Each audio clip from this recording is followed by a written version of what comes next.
Okay so hello बच्चों, this is Abhishek sir from Moody commerce academy and हमारा जो Marvel का solution चालू हुआ था उसमें डे 3 तक का वीडियो आपको मिल चुका था, है ना, जिसमें हम अकाउंटेंसी के जितने भी इंपॉर्टेंट वन सेंटेंसेस हैं उसके बारे में डिस्कस किए थे। और भी 2 पेपर के बचे हुए हैं, है ना, उसके बारे में भी मैं आगे डिस्कस करूंगा।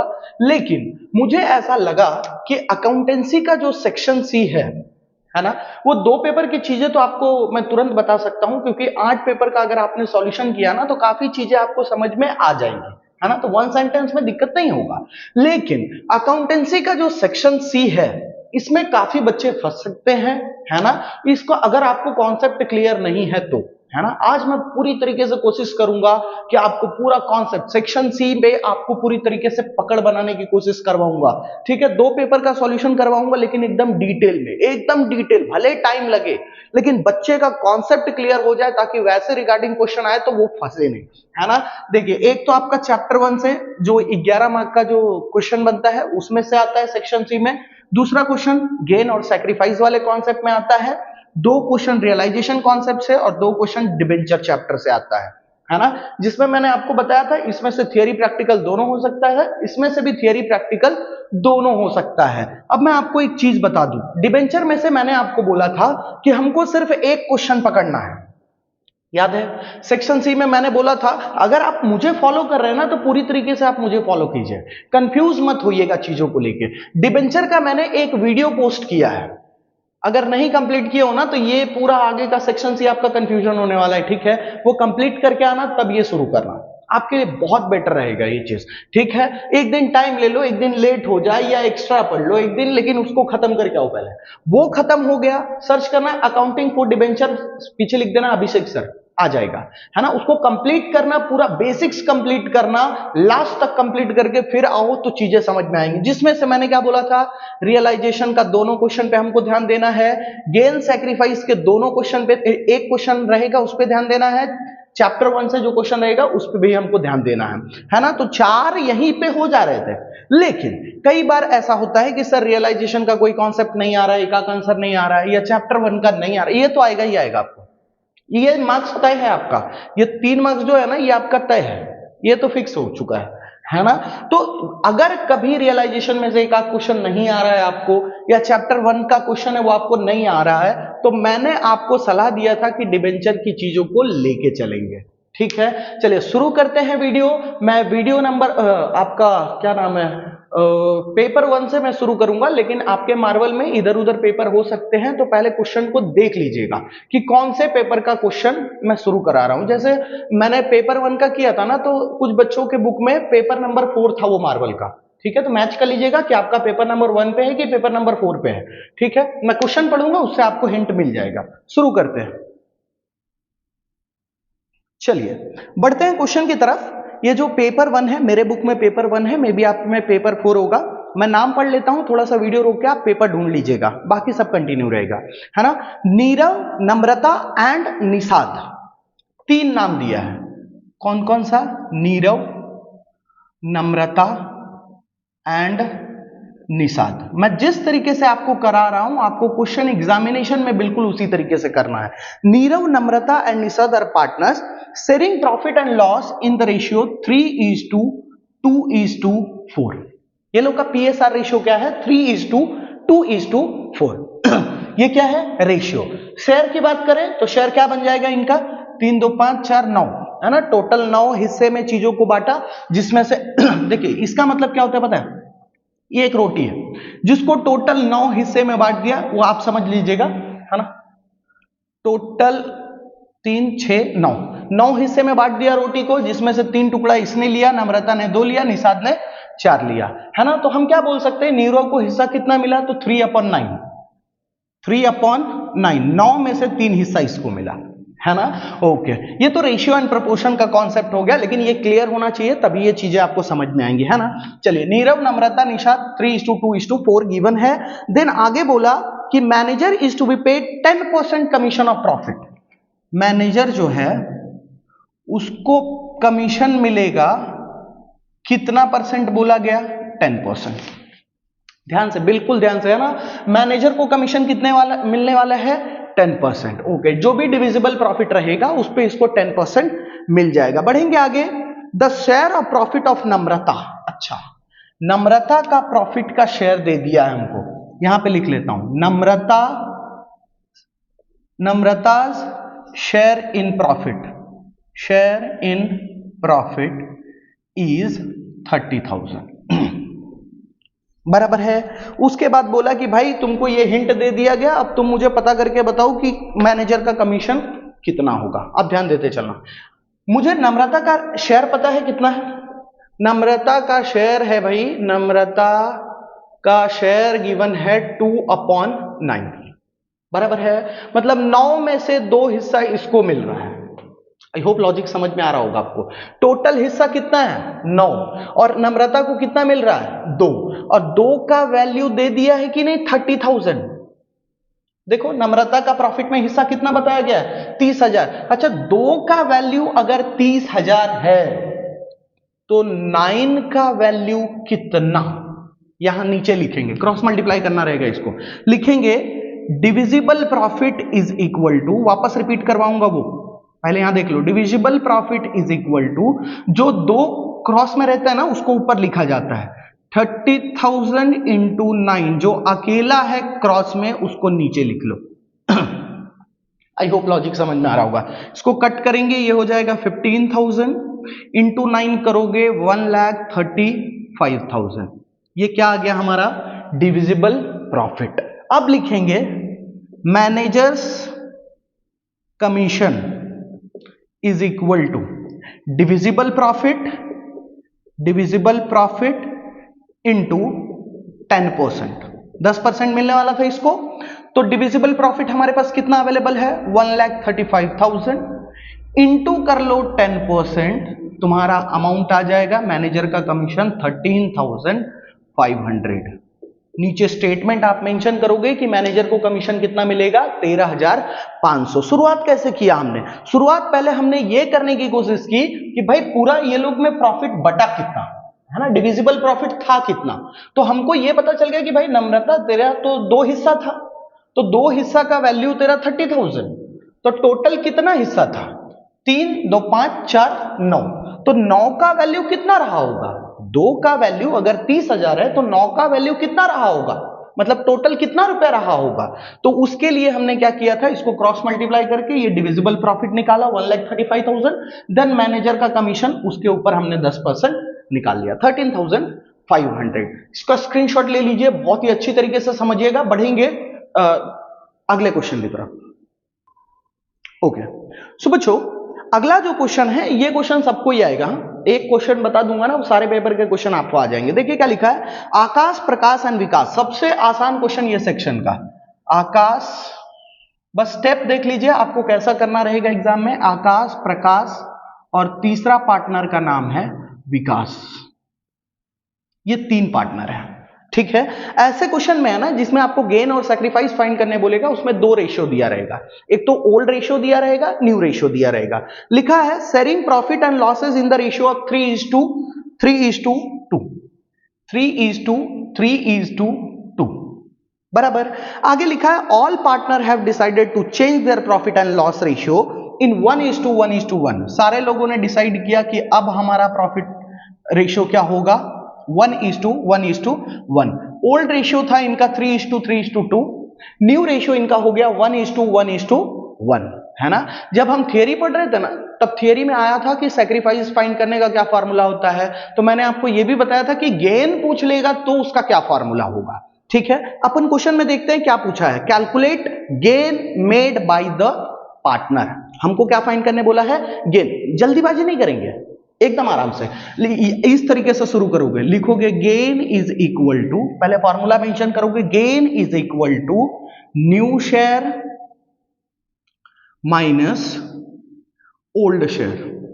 गेन का फॉर्मूला क्या होता है, new share minus old share. Sacrifice पूछता तो old share minus new share. Okay, gain का फॉर्मूला हमने लिख लिया। अब सबका गेन निकालेंगे, लिखेंगे आकाश। सबसे पहले आकाश का नाम लिखेंगे, आकाश इज इक्वल टू, बराबर। New share minus old share, new share कितना है 1/3, देखो ना टोटल 1 2 3, तीन हिस्से में से एक हिस्सा इसके पास है, तो new share 1/3 minus old share कितना है 3, 6 + 2 8, 3/8 है, बराबर। देखो ना आकाश का हिस्सा कितना है 3/8। ओके, आगे बढ़ेंगे। आगे जब बढ़ोगे तो इसको सॉल्व कर लेते, 8 3 = 24, 8 1 = 8, 3 3 = 9। ये क्या हो गया हमारा -1/24। पहले सबका आंसर ला देते हैं, उसके बाद मैं आपको बताता हूं कि किस तरीके से हमको आंसर प्रेजेंट करना रहता है। देन आते हैं प्रकाश पे, तीनों का पहले सॉल्यूशन कर लेने का। प्रकाश का क्या था भाई, न्यू शेयर था 1/3, ओल्ड शेयर था 3/8, बराबर। सॉल्व करेंगे 24, सेम कंडीशन 8 - 9, ये हो जाएगा -1/24। आई होप ये क्लियर है। तीसरा पार्टनर विकास का सॉल्यूशन करते हैं। न्यू शेयर कितना है 1/3, ओल्ड शेयर कितना था 2/8। सॉल्यूशन करेंगे, 8 3 = 24, 8 1 = 8, -3 2 = 6, क्या आ गया भाई 2/24। सिर्फ ये लिख के हम आंसर नहीं छोड़ेंगे, ध्यान दीजिएगा, सिर्फ कैलकुलेशन खत्म करके आंसर नहीं छोड़ेंगे, नहीं तो आपको मार्क्स कटने का चांस है, 1 मार्क्स उड़ जाएगा आपका। इतना कैलकुलेशन वगैरह करोगे 2 मार्क्स मिलेगा, 1 मार्क्स खत्म। लेकिन इसमें क्यों ऐसा बेवकूफी करने का, हम क्या करेंगे, सुनो, गेन फाइंड करना था ना, क्या फाइंड करना था, गेन। तो गेन फाइंड कर रहे थे, तो जिसका आंसर माइनस में आ जाएगा उसको हम बाजू में क्या लिख देंगे भाई, सैक्रिफाइस। ये भी पार्टनर क्या कर रहा है, सैक्रिफाइस। लेकिन गेन फाइंड करते टाइम जब आंसर प्लस में आए, उसके ब्रैकेट में हम क्या लिख देंगे, गेन। आई होप कि आपको लॉजिक समझ में आया कि ऐसे टाइप के क्वेश्चंस का हम सॉल्यूशन कैसे करेंगे। एकदम अच्छी तरीके से लिख के रखो कि भाई इसी तरीके से करना है हमको, ठीक है। बढ़ेंगे तीसरे क्वेश्चन की तरफ। देखिए अगला जो क्वेश्चन है हमारा वो थियरी बेस्ड है। क्या लिखा है कि कैसे सर्कमस्टांसेस में, सर्कमस्टांसेस का मतलब होता है कंडीशन या तो सिचुएशन, कैसे सिचुएशन में कोर्ट क्या करेगी, कंपनी को बंद करने का ऑर्डर देगी। क्या ऐसा कंडीशन होगा जिसमें कोर्ट बोलेगी कि भाई कंपनी बंद कर दो, है ना। तो उसके कंडीशंस क्या क्या है वो देख लीजिए। थियरी को भी मैं कवर करते चल रहा हूं ताकि आप इसका नोट्स बनाते चलेंगे ना, प्रैक्टिस हो जाएगा, आपको अच्छी तरीके से याद हो जाएगा। देखिए पहला क्या बोला, when any partner become of unsound mind. Unsound mind का मतलब क्या होता है, दिमागी तौर पे प्रॉब्लम आ जाना, है ना। इन शॉर्ट बोले हम तो बोल सकते हैं पागल टाइप में, ठीक है। दूसरा, if any partner become incapable of performing his duties. कोई भी इनकेपेबिलिटी हो सकता है जिसके कारण वो अपना काम सही ढंग से नहीं कर पा रहा है ना। पहला तो क्या कि अगर वो माइंड से अनसाउंड हो चुका है। दूसरा, अगर कुछ इनकेपेबिलिटी हो चुका है जिसके कारण वो अपना काम नहीं कर पा रहा है। तीसरा, when a partner is guilty. अच्छा, गिल्टी का मतलब क्या होता है सर, गिल्टी का मतलब होता है दोषी। गिल्टी का मतलब क्या होता है, दोषी। अगर कोई पार्टनर दोषी पाया जाता है कोई मिसकंडक्ट बिहेवियर को लेके, तब भी कोर्ट बोलती है कि भाई कंपनी बंद कर दो, है ना। अगला, when any partner breaches. Breaches का मतलब होता है ब्रेक, है ना। जो पार्टनरशिप अग्रीमेंट में लिखा था उसके खिलाफ काम कर रहा है भाई, उसको ब्रेक कर रहा है ना। तो ऐसे केस में कोर्ट बोलती है कि कंपनी बंद करो भाई, है ना। When any partner transfer his whole interest. जैसे मान लीजिए ए बी सी 3 पार्टनर है, ध्यान दीजिएगा ये पॉइंट को समझने के लिए, है ना। ये जो 5वां पॉइंट है उस पर ध्यान से समझिए। ए बी सी 3 पार्टनर है, सी ने क्या किया, अपना पूरा जितना भी हिस्सेदारी था ना वो क्या किया, किसी और पर्सन के नाम पे ट्रांसफर कर दिया। मान लीजिए वो नाम है डी, तो उसने अपनी जितने भी मतलब कंपनी से जुड़ाव था वो पूरा का पूरा किस पे ट्रांसफर कर दिया, डी पे। तो ऐसे भी केस में क्या होता है कि भाई थर्ड पार्टी को अगर तुम अपना पूरा इंटरेस्ट ट्रांसफर कर दोगे, अपनी पूरी चीज ट्रांसफर कर दोगे, तो भी कोर्ट क्या बोलेगी, तुम कंपनी बंद करो। बिना तुम पार्टनर के पूछे ये डिसीजन नहीं ले सकते थे, है ना। नेक्स्ट, अगर कोई कंपनी कंटिन्यूअस लॉस कर रही है, तो ये तो भाई जाहिर सी बात है कि भाई कंटिन्यू लॉस कर रही है तो बहुत सारे लोगों का नुकसान होता है ना। एम्प्लॉइज को पगार नहीं मिल पाता है ना। जो शेयर होल्डर्स हैं उनको डिविडेंड नहीं मिल पाएगा, ठीक है। तो ये सारे प्रॉब्लम फेस करने मिलते हैं। For any just and equitable reason. अच्छा, जस्ट एंड इक्विटेबल का मतलब क्या होता है, कोर्ट को अगर ऐसा लगा कि भाई हो सकता है कि ये गलत कर रहे हो तुम, for any just and equitable reason found by the court, अगर कोर्ट को ऐसा लग रहा है कि भाई ये रीजन के कारण तुमको बंद करवा देना चाहिए तो वो बंद करवा देगा। ठीक है, ये थे हमारे 2 2 4 2 6 कितने हैं, 2 4 6 7 पॉइंट, है ना। 7 पॉइंट को बिल्कुल अच्छी तरीके से याद कर लीजिए कि कौन से केस में कोर्ट ऑर्डर देगा कि भाई तुमको अपनी कंपनी बंद करनी चाहिए, है ना। कंडीशन क्या क्या बोला था, जब कोई पार्टनर अनसाउंड माइंड हो जाएगा तो, कोई पार्टनर परमानेंटली इनकेपेबल हो जाएगा अपना काम करने के लिए तो, और क्या था, कोई पार्टनर अगर गिल्टी पाया जाता है कोई मिसकंडक्ट बिहेवियर के लिए तो, और क्या है, अगर कोई पार्टनरशिप एग्रीमेंट को ब्रेक करता है तो, देन अगर पूरा अपना इंटरेस्ट किसी और थर्ड पर्सन के नाम पे ट्रांसफर कर देता है तो, देन कंटिन्यू अगर लॉस कर रहा है तो, और उसके बाद अगर कोई भी just and equitable reason find करेगा कोर्ट तो आपको क्या करेगा, कंपनी बंद करवा देगा। ठीक है, स्क्रीनशॉट ले लीजिए, लिख के रख लीजिएगा, याद कर लीजिएगा। बढ़ेंगे अगले क्वेश्चन की तरफ। सो बच्चों, अगला जो क्वेश्चन है वो भी क्वेश्चन आपको बार बार देखने को मिलता है, उसका कॉन्सेप्ट अगर आपको क्लियर हो जाए ना तो सारे पेपर्स के कॉन्सेप्ट क्लियर हो जाएंगे। देखिए लिखा है, पास journal entries for the following transaction of firm in case of firms dissolution. जब कंपनी बंद हो रही हो तो उस केस में जो चीजें दी हुई है उसका एंट्री आप किस तरीके से करेंगे वो आप बताइए। उससे पहले मैं कुछ चीजें आपसे डिस्कस कर लेता हूं। ठीक है, देखिए ये जो टॉपिक है डिसोल्यूशन का, जो कॉन्सेप्ट बता रहा है उसमें रियलाइजेशन अकाउंट का बहुत इंपॉर्टेंट रोल रहेगा। ध्यान दीजिएगा, रियलाइजेशन अकाउंट का बहुत बड़ा रोल रहेगा। मैं 2 पार्ट में बांटता हूं और 2 पार्ट में मैं आपको चीजों को समझाता हूं। देखिए, जब भी कोई असेट की बात कर रहे होंगे, ध्यान दीजिएगा, एकदम ध्यान से समझिएगा। जैसे आपको बोला गया कि कंपनी के पास 10 लाख का बिल्डिंग है, ठीक है, एकदम ध्यान से समझिएगा, कंपनी के पास कितने लाख का बिल्डिंग है, 10 लाख का बिल्डिंग। तो आप सबसे पहला एंट्री क्या करते हो पता है, एक तो होता है कि उसको शो करो, दूसरा होता है कि उसको बेचने के बाद जो पैसा आएगा उसका रिकॉर्ड करो। असेट के बारे में 2 केस, एक तो उसको तुम प्रेजेंट करो, पहला एंट्री रियलाइजेशन के साथ, फिर दूसरा एंट्री क्या करोगे, रियलाइजेशन के साथ बेचने का रिकॉर्ड करोगे या कोई पार्टनर घर पे लेके जा रहा है उसका रिकॉर्ड करोगे। ध्यान देना, असेट के केस में पहले केस में रियलाइजेशन अकाउंट डेबिट होता है और क्रेडिट में जो भी असेट है उसका नाम लिखोगे। लेट सपोज करते हैं कि आपको मैंने क्या बताया था, बिल्डिंग ना, तो realisation account debit to building account, यहां पे लिखूंगा मैं 10 लाख 10 लाख। मैं इस तरीके से एंट्री कर लिया, एकदम लॉजिकल रह के समझिएगा। रियलाइजेशन अकाउंट डेबिट टू, यहां पे मैंने क्या लिख दिया, लैंड अकाउंट। आप ऑलरेडी पढ़ चुके होंगे चीजों को, लेकिन मैं आपको एक बार कॉन्सेप्ट रिवाइज कर देता हूं ना, ताकि आपको सारे पेपर जब करोगे ना प्रैक्टिस, तब आपके लिए बहुत ज्यादा हेल्पफुल होगा। क्योंकि आज और कल ये दोनों दिन है ना, हम सेक्शन से ही खत्म करने वाले पूरी तरीके से सारे पेपर्स के। तो हमने क्या लिखा, realisation account debit to land account बराबर, पहले हम असेट को शो करते हैं, तो असेट को शो करने का क्या एंट्री होता है, realisation account debit to asset account. और वही चीज अगर लाइबिलिटीज की बात आती तो लाइबिलिटीज के टाइम पे हम रियलाइजेशन को करते हैं credit to realisation account.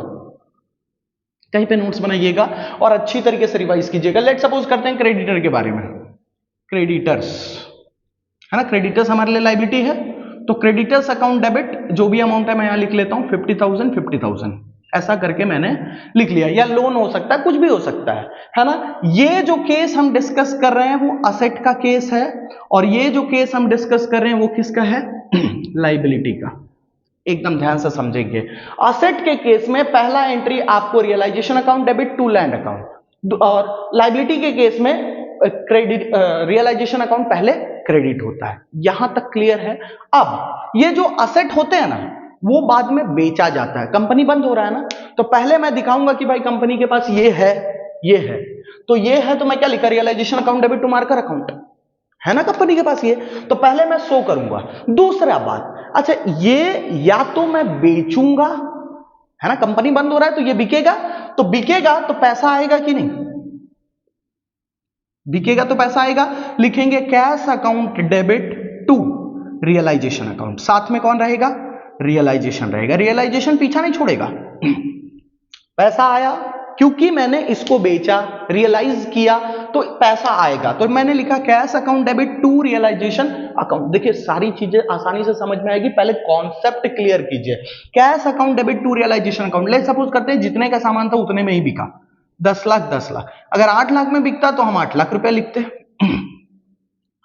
Point clear हो रहा है। तीसरा कॉन्सेप्ट क्या हो सकता है, जैसे ये जो असेट था, या तो वो असेट बेच सकते हैं, या तो वो असेट कोई पार्टनर अपने घर पे लेके जाएगा। तो पार्टनर जब घर पे लेके जाएगा तो ऐसा लिखेंगे हम partners capital account debit to realisation account. Logic समझ में आ रहा है आपको? देखिए एक बार मैं वापस रिपीट कर रहा हूं, असेट को जो पहले शो करने का एंट्री होता है उसमें रियलाइजेशन डेबिट होगा, और या तो वो बिके या तो पार्टनर लेके आ जाए, तो दूसरे एंट्री के टाइम पे रियलाइजेशन अकाउंट क्या हो जाएगा? क्रेडिट हो जाएगा। आई होप लॉजिक क्लियर है। इसको लिखो, रिपीट कर लो। असेट को जब शो करना रहेगा तो realisation account debit to asset account, फिर जब असेट बिकेगा तो क्रेडिट में टू रियलाइजेशन। डेबिट में मैं क्या लिखूंगा? या तो कैश या तो पार्टनर्स कैपिटल। बात समझ में आ रहा है? अगर बिका है तो कैश अकाउंट, कोई पार्टनर लेके गया तो partners capital account debit. Logic clear? आते हैं लायबिलिटी पे। लायबिलिटी के केस में पहला पॉइंट क्या याद रखना है? रियलाइजेशन अकाउंट क्या हो जाएगा? क्रेडिट। देखो रियलाइजेशन अकाउंट क्रेडिट में दिख रहा है आपको। पहले केस में क्या होगा? Realisation account credit. अच्छा, लायबिलिटी है ना, कर्जा है ना, तो कर्जा का तो हम पेमेंट करते हैं, कंपनी बंद हो रहा है तो कर्जा का पेमेंट करेंगे, तो कैश आएगा कि जाएगा? जाहिर सी बात है जाएगा। टू कैश अकाउंट, यहां पे साथ में उल्टा साइड में कौन आता जाएगा? Realisation account debit. Logic clear? या तो यहां पे दूसरा कॉन्सेप्ट ये हो सकता था कि एक क्रेडिटर को पेमेंट करने के लिए कोई पार्टनर ने बोला चलो मैं भर दूंगा, तो यहां से realisation account debit, realisation account debit, और क्रेडिट में क्या लिखूंगा? To partners capital account. अगर नाम रहता, मान लो सपोज करते हैं ए नाम रहता, तो लिखता to as capital account. Concept repeat कर रहा हूं, सुनो। लायबिलिटी का एंट्री हमेशा रियलाइजेशन के क्रेडिट में शो करेंगे। पहले शो करने का रहेगा तो रियलाइजेशन के क्रेडिट में हमने शो कर दिया। जब बारी आएगी कि या तो उसका पेमेंट हो रहा होगा या तो फिर उसको कोई पार्टनर लेके जा रहा होगा, तो दूसरा एंट्री जब करेंगे तो रियलाइजेशन को क्या कर देंगे? डेबिट। अगर बिग रियलाइजेशन का पेमेंट कर रहे हैं तो टू कैश, अगर पेमेंट नहीं कर रहे हैं, कोई पार्टनर भरने को तैयार हुआ तो to partners capital account. Logic clear? ये नोट्स बना के रखिए ना, अभी देखिए ना चीजें आसान हो जाएगी। मैं क्वेश्चन आपके सामने ला रहा हूं। चलिए बच्चों बोर्ड पे ध्यान देंगे और वही कॉन्सेप्ट के साथ हम चलेंगे। देखिए क्या लिखा? At the time of dissolution के टाइम पे the book value of building goodwill is ₹56,000। उस टाइम पे गुडविल कितने रुपए का था? 56,000। अच्छा, मैंने आपको क्या बोला? जब असेट का एंट्री करना रहेगा, पहला एंट्री, दो एंट्री आता है ना? पहला एंट्री हमको पहले शो करना पड़ेगा, दूसरा एंट्री जो भी भले पार्टनर लेके जाए, कैश हो, वो तो बात की बात। हमारा realisation account debit, realisation account debit, goodwill हमारे लिए असेट है ना भाई, टू गुडविल अकाउंट। एकदम लॉजिकल रह के काम करेंगे। कितना था भाई? 56,000 बराबर। Realisation account debit to goodwill account. आते हैं दूसरा एंट्री पे। दूसरा एंट्री क्या होगा? या तो उसको रियलाइज किया जाएगा, रियलाइज मतलब बेचा जाएगा, या तो कोई पार्टनर लेके जाएगा। आगे बढ़ते हैं। No amount is realised. Okay, कुछ अमाउंट रियलाइज ही नहीं हुआ। गुडविल मतलब 56,000 का था तो, लेकिन उसको बेच के कुछ हमको मिला नहीं, तो यहां पे कोई भी एंट्री नहीं होगा। आई होप लॉजिक समझ में आ रहा है। यहां पे आते हैं। दूसरा जो क्वेश्चन हमारे को गिवन है, लिखा है the value of laptop is ₹35,000। अच्छा, असेट है तो ये लिखेंगे realisation account debit to laptop account, realisation account debit to laptop account. Asset था, असेट का पहला एंट्री इसी तरीके से होता है, कुछ लिख लेता हूं 35,000। आई होप कि लॉजिक क्लियर है। दूसरा कॉन्सेप्ट पे चलते हैं। या तो बिका होगा या तो पार्टनर लेके गया होगा, है ना? जब शो करते हैं तो रियलाइजेशन को डेबिट करते हैं, जब हम एंट्री करते हैं तो रियलाइजेशन को क्या कर देते हैं भाई? Credit. Realisation account to realisation account. Debit में क्या लिखेंगे? अगर बिका है तो कैश अकाउंट, अगर पार्टनर लेके गया है तो partners capital. One partner is taken it for ₹25,000, तो डेबिट में क्या आ जाएगा भाई? Partners capital account. Partners capital account कितने पे लेके गया है? 25,000। देख लो एकदम ध्यान से, एकदम ध्यान से देखो, पहला और दूसरा। फिर बढ़ेंगे तीसरे कॉन्सेप्ट। तीसरा क्वेश्चन, 3 क्वेश्चन है इसमें। एक और क्वेश्चन है, income tax liability is now payable करके क्वेश्चन दिया गया है। इसको पहले अच्छी तरीके से देख लो आप। फिर तीसरे पे बढ़ रहा हूं। ओके, सो बच्चों देखते हैं फिर से वही 2 एंट्री का खेल पढ़ लेते हैं। Income tax liability is now payable of ₹30,000। वो तो जाहिर सी बात है अभी पेमेंट होगा, पहले रिकॉर्ड करना पड़ेगा ना भाई, पहले शो करेंगे उसके बाद पेमेंट करेंगे। लायबिलिटी की बात हो रही है, इनकम टैक्स लायबिलिटी, तो पहले लायबिलिटी को शो करेंगे। किस तरीके से शो करते थे? क्रेडिट में ऐसा लिख देते थे, टू रियलाइजेशन अकाउंट। लायबिलिटी के लिए यही था रूल, है ना। और डेबिट में क्या रहता था? Income tax liability account, debit. बराबर, कुछ इसी तरीके से रिकॉर्ड किया जाएगा, है ना। Income tax liability is now payable ₹30,000, it is not recorded in the book. अच्छा, ये बुक में रिकॉर्ड में था ही नहीं, मतलब पहला एंट्री हमको करना ही नहीं है। लॉजिक समझ में आ रहा है? अगर रिकॉर्ड ही नहीं हुआ है बुक में तो मेरे को शो करने की जरूरत नहीं है ना, डायरेक्टली मैं पेमेंट कर रहा हूं, तो पहला क्या एंट्री होता भाई? Liability account debit to realisation account, है ना। दूसरा एंट्री क्या हो जाएगा? अब हो जाएगा हमारा realisation account debit, realisation account debit to liability का पेमेंट होता है तो cash account, to cash account. कितना? 30,000। अगर ये रिकॉर्डेड होता ना, मान लीजिए ये क्वेश्चन में ये चीज मेंशन नहीं होता, सिर्फ ऐसा लगता है income tax liability is now payable ₹30,000, तो पहला हम रिकॉर्ड करते क्या? Income tax liability account debit to realisation account, और फिर दूसरा रिकॉर्ड होता है realisation account debit to cash account. I hope कि लॉजिक क्लियर हो रहा होगा। लेकिन लास्ट में ये मेंशन कर दिया था कि it is not recorded in the book, book में रिकॉर्ड था ही नहीं इसका, तो इसमें शो करने की जरूरत नहीं है, डायरेक्टली पेमेंट का रिकॉर्ड करेंगे। ठीक है, बढ़ेंगे आगे।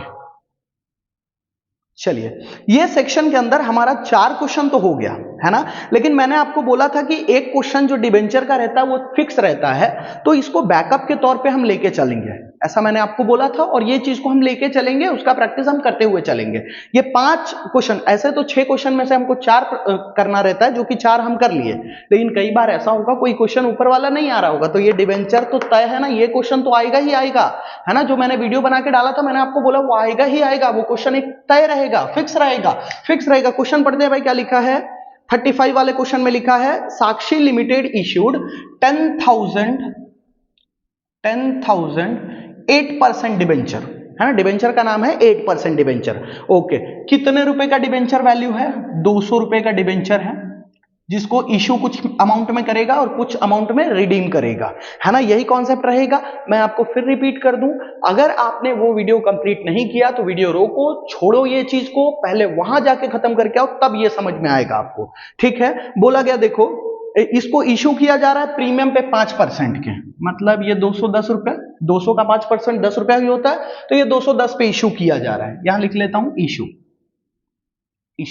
तो कुछ अमाउंट में रिडीम किया जा रहा होगा, देखते हैं कितना। The debenture are redeemed at ₹220 per share. ठीक है, इसको इतने अमाउंट में रिडीम किया जा रहा है। ये होता है हमारा वर्किंग नोट। मैंने आपको बोला था वर्किंग नोट बनाना आ जाएगा तो ये चीजें धीरे धीरे आसान हो जाएगी आपकी। देख लेते हैं, यहां पे ये अमाउंट का कॉलम बना लेते हैं। ठीक है, 1 मिनट वीडियो रोकता हूं, मार्कर को मैं फिल कर लेता हूं। हाँ, तो भाई आते हैं हम क्वेश्चन पे। सिर्फ हम क्वेश्चन पढ़ के ये वर्किंग नोट बनाते हैं, बाकी हमको क्वेश्चन से कोई लेना देना नहीं।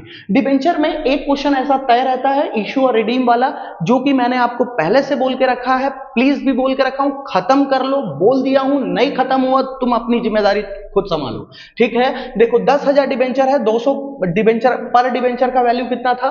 200 रुपया। लेकिन इसको इश्यू कितने में किया गया? 210 पे, है ना। और रिडीम कितने पे किया जा रहा है? 220 पे। तो इसको हम कैसे एंट्री करेंगे?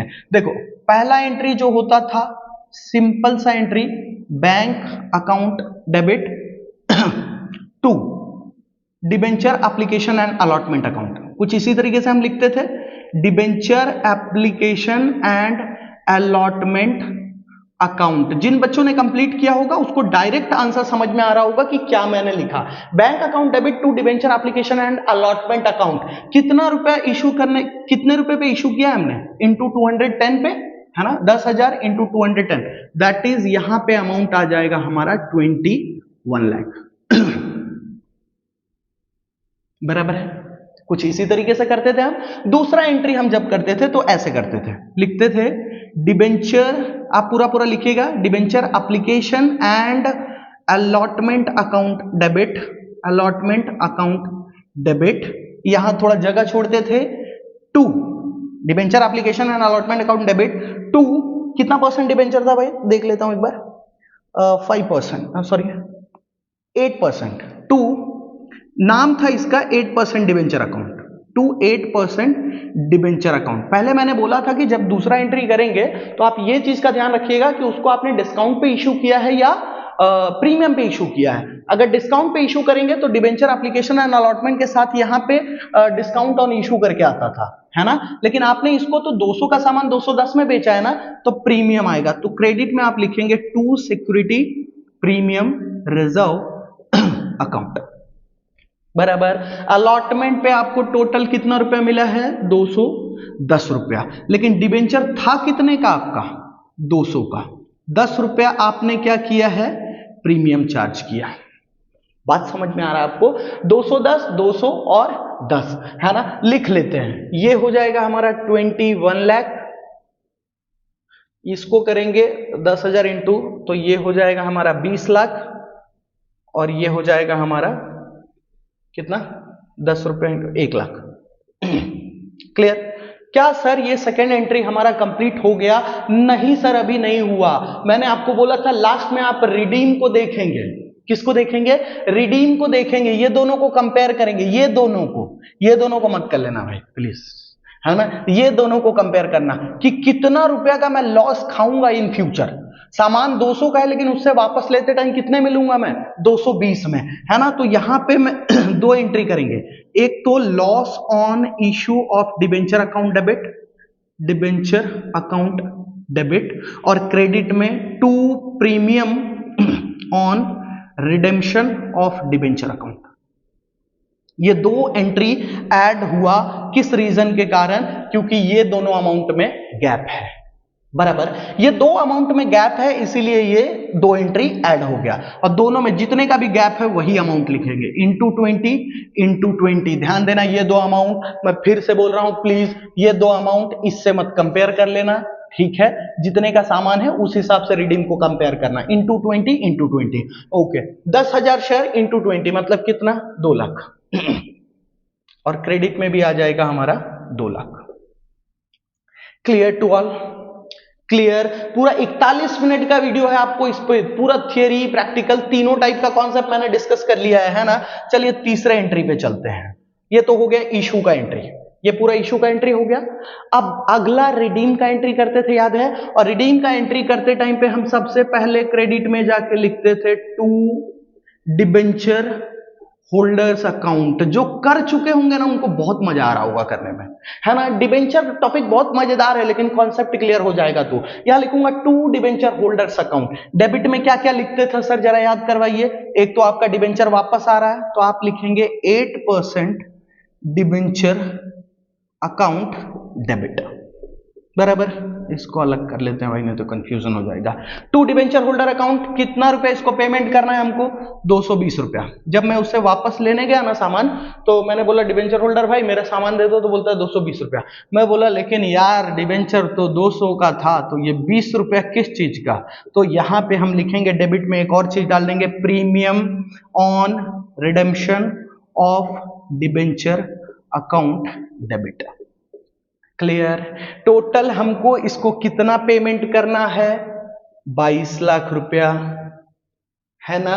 जिसमें से डिबेंचर का वैल्यू कितना है, 20 लाख रुपया। 2 लाख हम क्या कर रहे हैं भाई, इसको प्रीमियम का पेमेंट कर रहे हैं। क्लियर हो रहा है बात? देखने दो बोर्ड आ रहा है कि नहीं, नीचे आ रहा है, यस। लास्ट भी एंट्री कर सकते हैं। चौथा एंट्री होता है पेमेंट का, इस तरीके से लिखेंगे debenture holders account debit, holders account debit to bank